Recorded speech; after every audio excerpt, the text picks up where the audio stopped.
त्यांना वाटलं माझी राख होतीये पण मी भरारी घेतली। मुख्यमंत्री देवेंद्र फडणवीस यांनी हे विधान केलेलं आहे। मी कधीही आव्हानांपासून पळ काढलेला नाही असंही मुख्यमंत्र्यांनी म्हटलंय।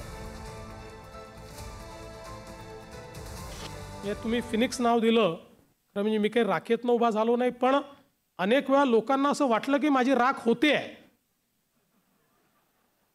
आणि तेवढ्यात मी आपली भरारी घेतली।